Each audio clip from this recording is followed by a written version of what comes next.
খরচ বাড়তে চলেছে পৌর নাগরিক এবং দোকানিদের। জলপাইগুড়ি শহরের বর্জ্য সংগ্রহে চালু হচ্ছে ফি আদায়। ফেব্রুয়ারি মাস থেকে বাড়ি ও দোকান থেকে বজ্র আদায়ে এই ফি নেওয়া শুরু হবে বলে বুধবার মাইকিং করে জানিয়ে দিলেন ভাইস চেয়ারম্যান সৈকত চট্টোপাধ্যায়।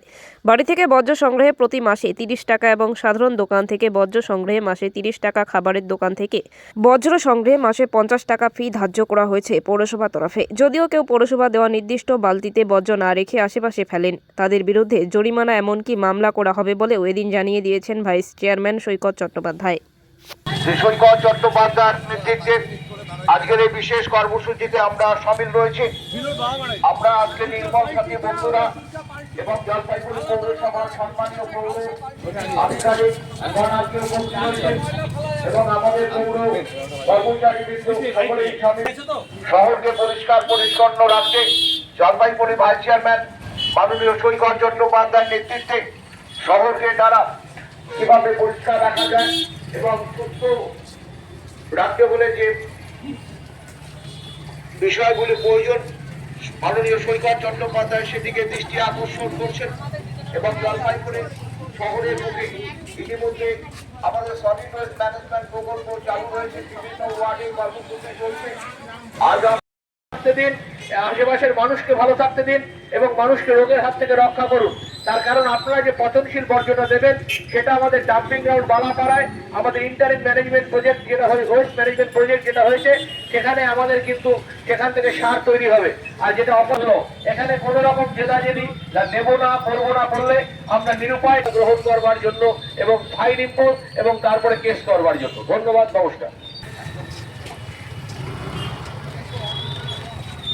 যত্রতত্র আপনারা নীল বালতিতে নীলের নোংরা এবং সবুজ বালতিতে শুকনো নোংরা আপনারা বাড়ির সামনে নিয়ে বালতি দেওয়া থাকবে, আমাদের নীল বালতি সবুজ বালতি, ওখানে আপনারা নোংরা সবাই ফেলাবেন। বাড়ির বিভাজন ভাগ করে ফেলাবেন এবং বাড়ির বাইরে কিংবা বাড়ির পেছনে কোনো নোংরা ফেলাবেন না। আপনারা অন্যান্য ব্যবস্থা নেওয়া হবে এবং বাড়ির বাইরে কিংবা বাড়ির পেছনে ব্যবস্থা নেওয়া হবে। আপনাদের যা পচনশীল, যা পচে যায় প্রাকৃতিক নিয়মে তা সবুজ বালতিতে ফেলতে হবে এবং যেটা পচে না, যেমন কাঠ, আপনার প্লাস্টিক, এগুলোকে নীল বালতিতে ফেলতে হবে। কোনো আমার বাড়ির পিছনে যায় বাড়ির রাস্তায় ফেলবেন, তাদের বিরুদ্ধে ফাইন ইম্পোজ হবে এবং তাতেও যদি না শোনেন তারপরে তাদের বিরুদ্ধে আমরা কিন্তু আইনানুগ ব্যবস্থা গ্রহণ করব। এটা এখন সারা বিশ্বের কাছে সবচেয়ে কঠিনতম চ্যালেঞ্জ।